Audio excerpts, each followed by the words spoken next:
Okay, I wanted to finish today looking at the inspection process in a bit more detail. In other words, just now we've been looking at the overall management of inspection and controls, but let's look in a bit more detail at the work of the individual inspector. What happens when we walk into an establishment and have to undertake an inspection? What are the mechanics of that process which we need to take into account? So we need an inspection protocol, a documented set of procedures as to how we act as inspectors, what are the steps we take in order to perform the inspection.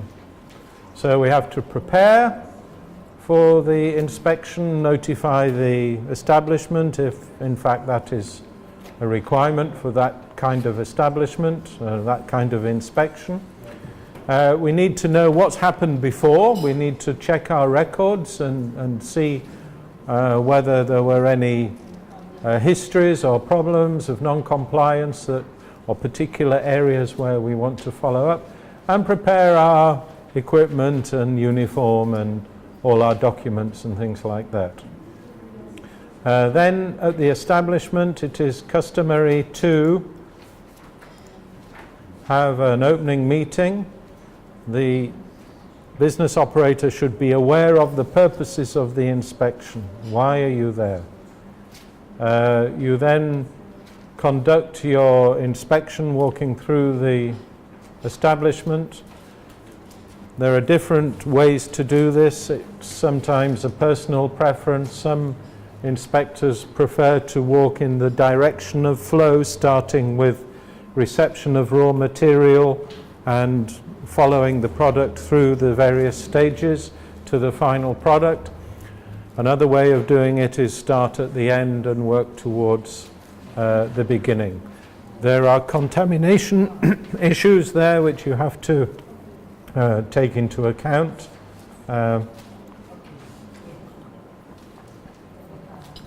As we have discussed, sometimes if you have a clean area,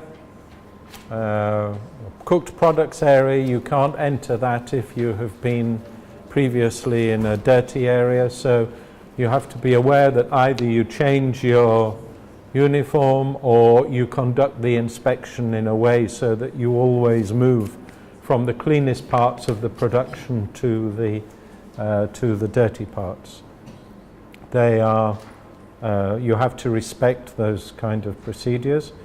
Operate with a checklist. There are different reasons for having a checklist, but the most important is as an aide-memoire. It means you don't forget to look at certain things, but also they allow you to record your observations in a structured manner, and then you undertake any additional investigations of documents or sampling or testing, sampling for tests as required. And then you have a closing meeting. You have to close the inspection, say the inspection is now finished, and at that meeting you need to usually inform directly whether you've noted any non-compliances and what they are. You can propose ways of improving or correcting them. Sometimes these can be serious things which need immediate action, and therefore you would ask them to address directly and correct the situation. You can record your findings on a formal inspection form. It can be your checklist or it can be another form specially for that purpose. And then you provide that record of the inspection to the business operator. Get them also to sign your form to say that they have received these results. It means doesn't mean that they agree with them, but it means that you have a record of them being informed of the results. So this is a protocol of a typical inspection procedure. Inspection forms, checklists, as I say, an aide-de-memoire for points to observe. Make sure you have remembered to check the toilets, for example, or the water supply. Things are easy to forget sometimes, and to keep a record of your findings. Okay, there will be a content, there will be a list of things to look for on your inspection form. Inspection forms, there are one or two which we've proposed in the manuals, but these should be developed by your own authorities, because the users of these forms should be participating in their design. That's because they are essentially for inspectors to be able to use themselves and ensure that they have remembered everything. So we do encourage these things to be not internationally standardized, but for them to be designed to fit the particular features of the establishments which you are required to control. So these are not standard things. Use the examples that you can get from these manuals, from HACCP, from SFP project.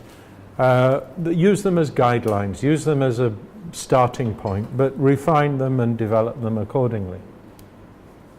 Because also the checklists, these checklists should be developed over time. Periodically, you need to sit down with your inspectors and go through them and work out which are the good bits, which works, which doesn't work, where the wording is ambiguous, where it needs to be corrected, all of these things.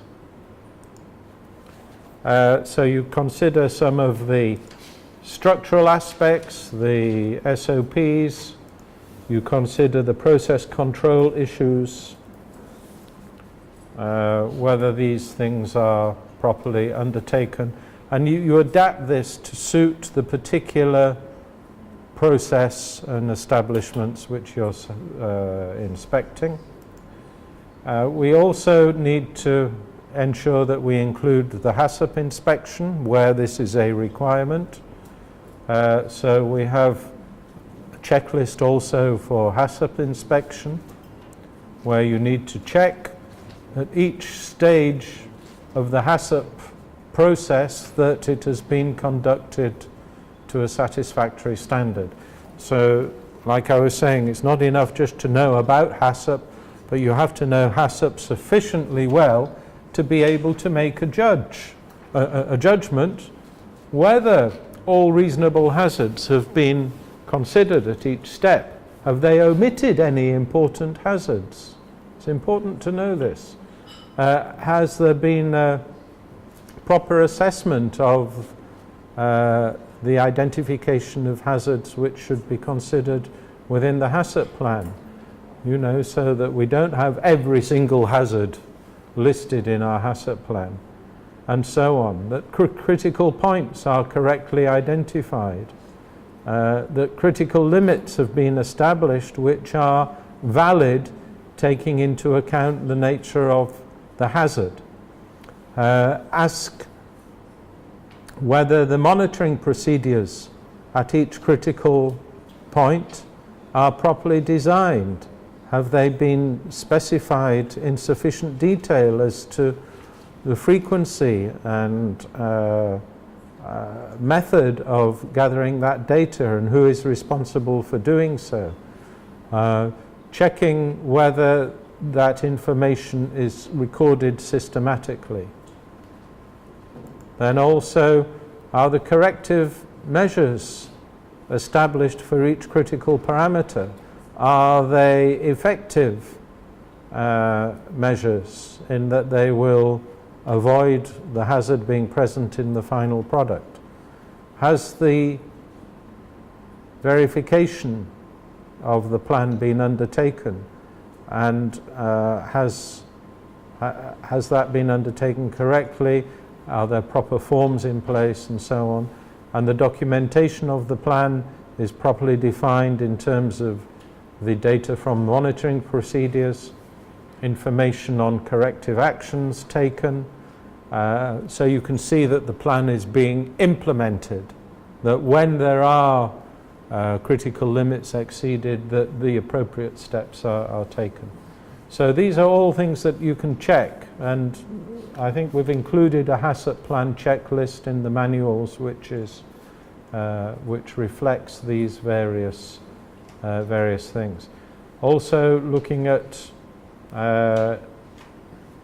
internal auditing, whether a recall system, procedures for annual review, and so on. We found some interesting data actually published by I think it was the FDA, I can't remember, yeah, I think it was FDA, where they assessed the level of compliance of HACCP plans of establishments operating in countries supplying the USA. So I think they surveyed 153 fish processors in 20 establishments. And here they found that this was in 2004 and 2005, that it was somewhere between 40 and 50% of the business operators had compliant HACCP plans which met all of those criteria. It means that some 50 to 60%, around 55%, did not have HACCP plans which were perfect in all respects, and that about 10% of them were sufficiently non-compliant to require official action, okay, either closure or suspension of supply or something like that. So what were the common problems? And these are some of the very common problems we see in when we're assessing HACCP plans. Incidentally, only the FDA collects and publishes this data. The EU has no data on the extent or nature of non-compliances of enterprises collated on this basis. So this is the only indication we have. But we can see that, okay, HACCP plan present when needed, all firms that needed a plan, most of them were required to have a plan, had a plan. They had a document which said HACCP plan on the front of it, anyhow. Of course, they all do, yes, we need a HACCP plan. However, when it comes to investigating the validity of that plan, as indicated, adequate identification of all relevant hazards, only 58%. So it means something like 40% of plans failed to identify all of the relevant hazards. Okay? Similarly, adequate identification of critical control points. Only 61% of the operators in 2004, 70% in 2005 had adequately identified critical control points. It means somewhere between 30 and 40% had failed to correctly identify the critical control points. Then, adequate identification of critical limits. Between something like 33% and 44%, 23% and 34% of establishments had failed to identify critical limits. And adequate identification of monitoring procedures, again, something over 40% of establishments didn't have adequate monitoring procedures. So you can see that these are some of the most common areas where HACCP plans fall down, and it means that when we try to assess how valid HACCP plans are, then these are the kind of things we have to look for. Okay, so these are inspection forms. We mentioned the inspection forms.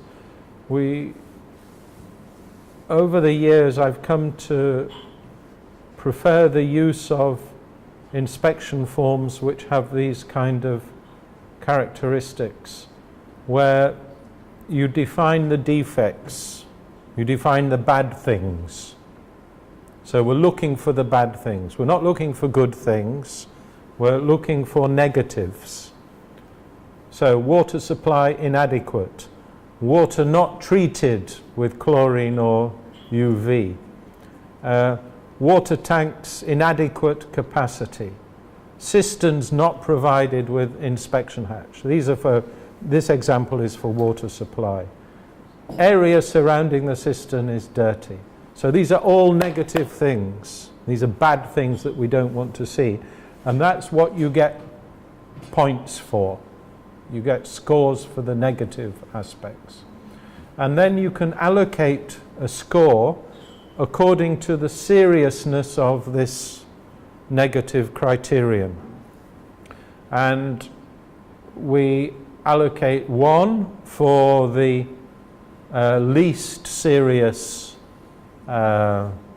defects, and we have a scale then, 2 for slightly more serious, 3 for more serious.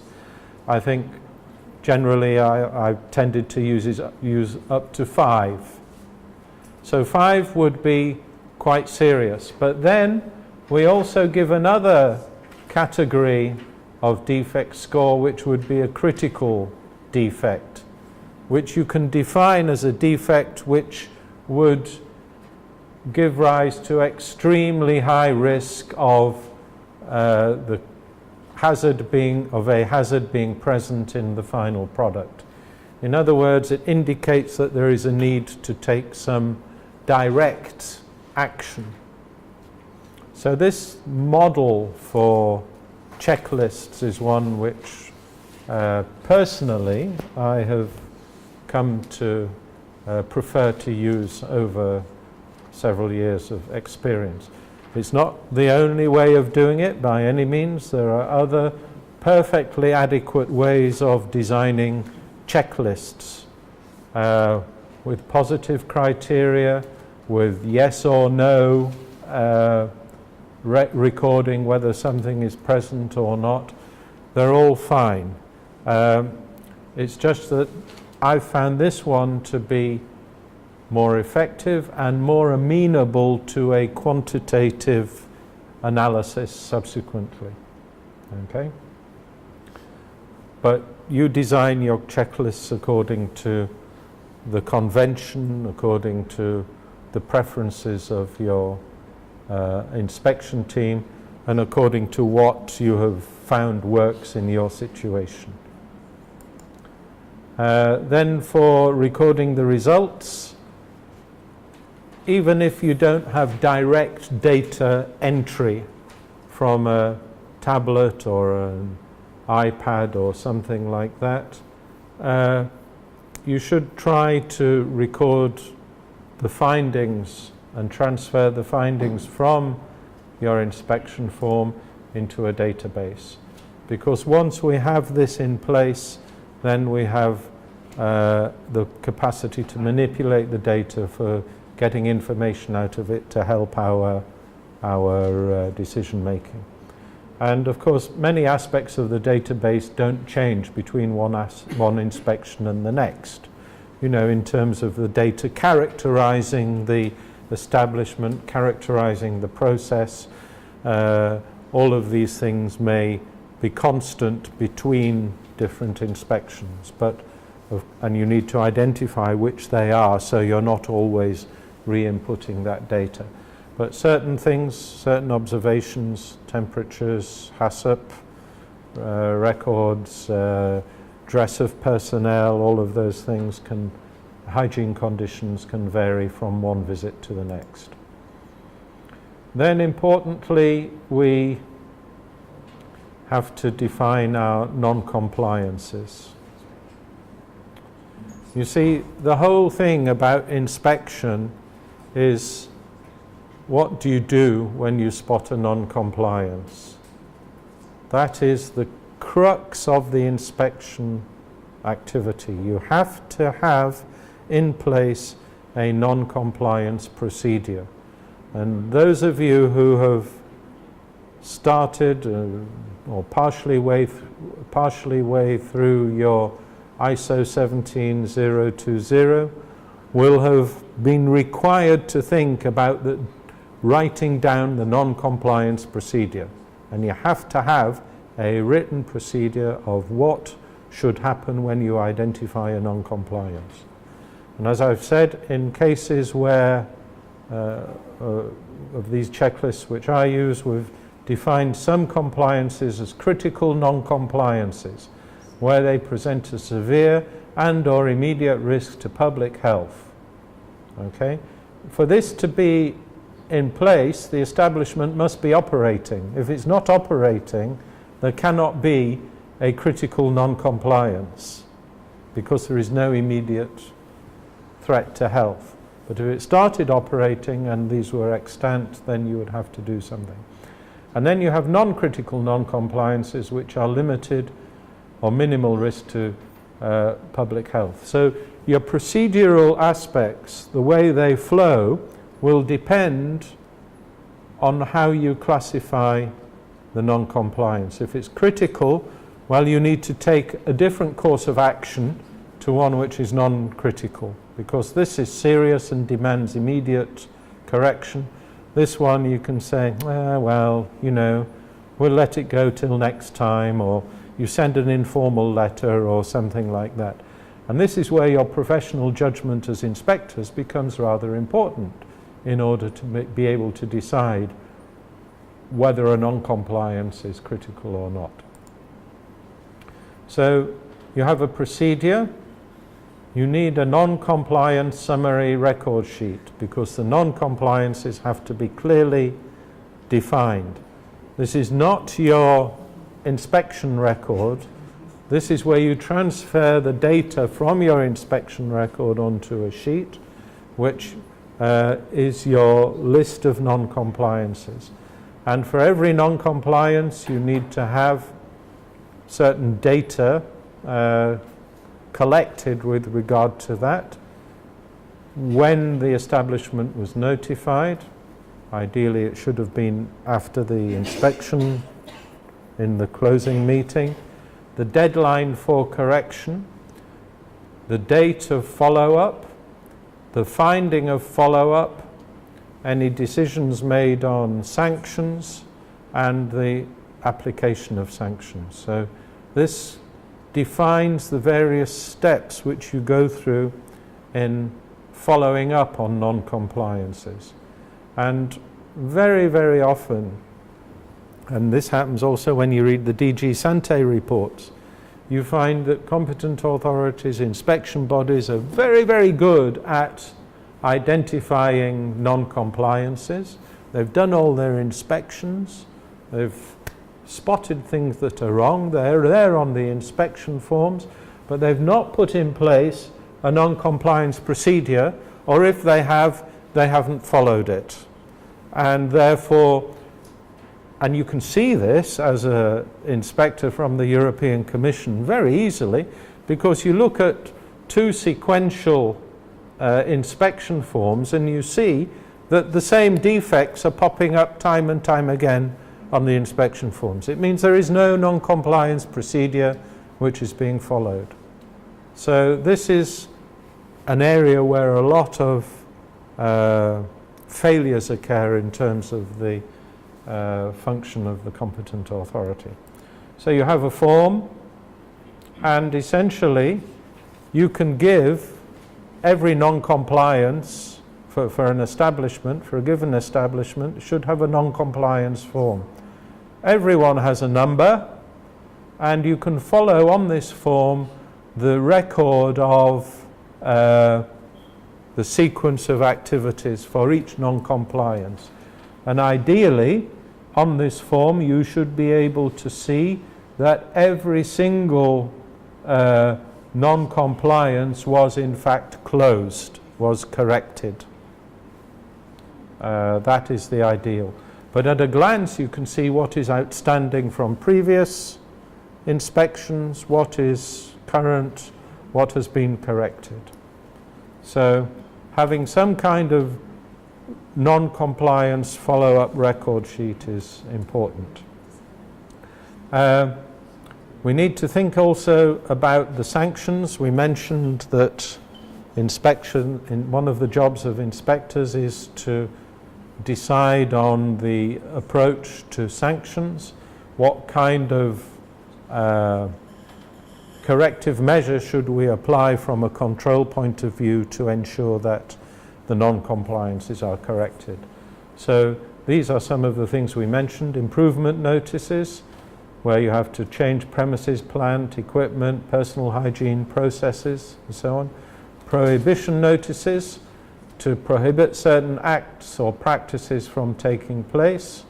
So, for example, high-risk processes you may wish to eliminate from that establishment because they have not proven that they have a sufficiently adequate HACCP plan, for example, to be able to handle histamine-producing fish. So you can use a prohibition notice to say no histamine production, no histamine-producing species should be handled.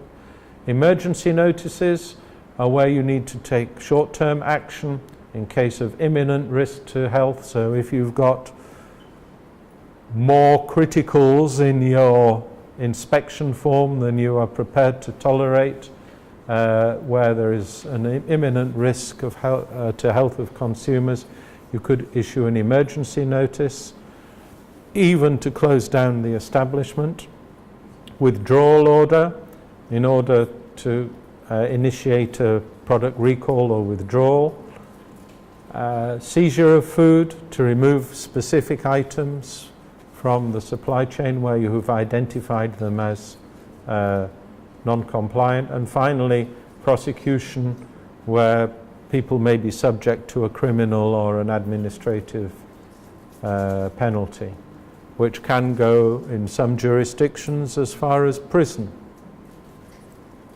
Okay. The role of laboratories, we've spoken at length about that. I don't think I need to say much more. What is on there that I haven't mentioned? Okay, that the competent authority nominates the laboratories. We should be able to provide a list of the laboratories which are nominated for official testing purposes. Test parameters specified by the inspector, financial sustainability. I think all of these were covered in our previous discussion. But we haven't mentioned the role of reference laboratories. And what are reference laboratories for? Well, the idea of a reference laboratory is that it can perform a role in ensuring the quality of testing performed by other laboratories which are undertaking those tests. So it has a kind of role as a supervisor of testing capacities, testing quality, whereby it will undertake a series of these actions. Now, normally, reference laboratories are nominated by the competent authority, but they are nominated just for one test or for one specific group of tests. You don't go to a laboratory and say, we are nominating you as a reference laboratory for all tests. It's impossible that they will be able to perform all tests to a sufficient degree of professional accuracy in those circumstances. And there is an international laboratory accreditation body, ILAC, which deals with linking all of the accreditation bodies, national accreditation bodies, to make sure that they are performing adequately. So they themselves have accreditation systems. And that should be entirely independent of any decisions by the competent authority. What the competent authority can do is nominate an accredited laboratory for testing for official control. It can nominate several laboratories for the same parameter. You know, and therefore it doesn't matter, because inspectors in one part of the country may want to use one laboratory, inspectors in another may use another. But then one of the laboratories for this test parameter of interest will be nominated as a reference laboratory for that parameter. So you would end up with a nomination of a testing laboratory as a reference laboratory, say for heavy metals, for example, heavy metals in fishery products, or just heavy metals in food. And that would undertake a number of actions. It would have to be able to test that parameter in food by different methods.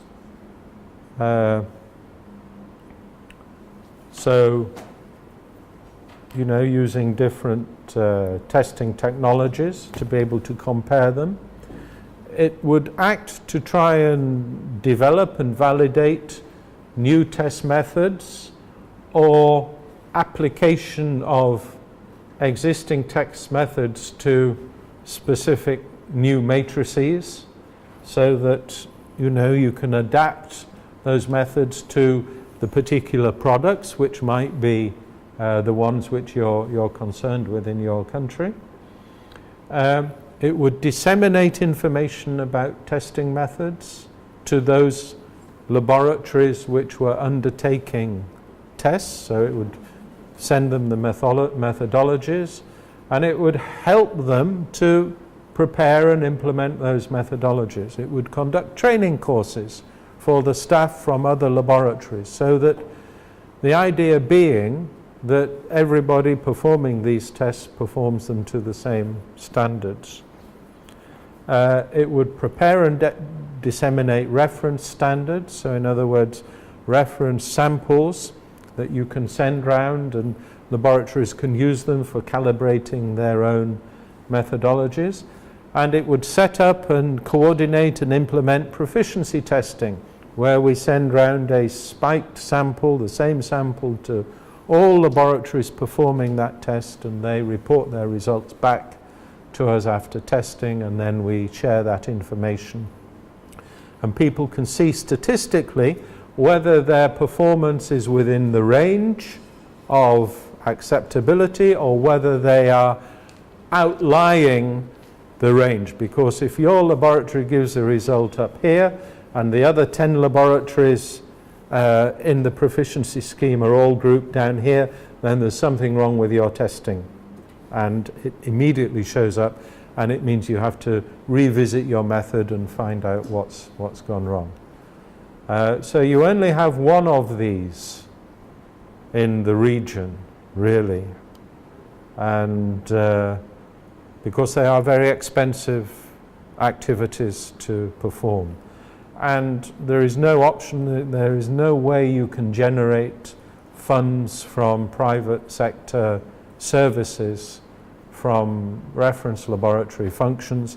These functions have to be funded by the competent authority, which is doing the nomination. What we've done in the EU, we have nominated one reference laboratory for all 27 countries. There is a single reference laboratory for heavy metals. There's a single reference laboratory for shellfish toxins. There is a single reference laboratory for veterinary medicine residues. They are all different laboratories. I think we now have something like 15 or 17 reference laboratories, but these are EU-wide. So any testing laboratory in any country which is undertaking tests for those parameters has a link with the reference laboratory, wherever it may be, which is performing these kinds of services for it. Okay? So one of the things that I guess will be on the long-term agenda for CAFSA and the CARICOM countries will be to try to work on this regional network of reference laboratories as well.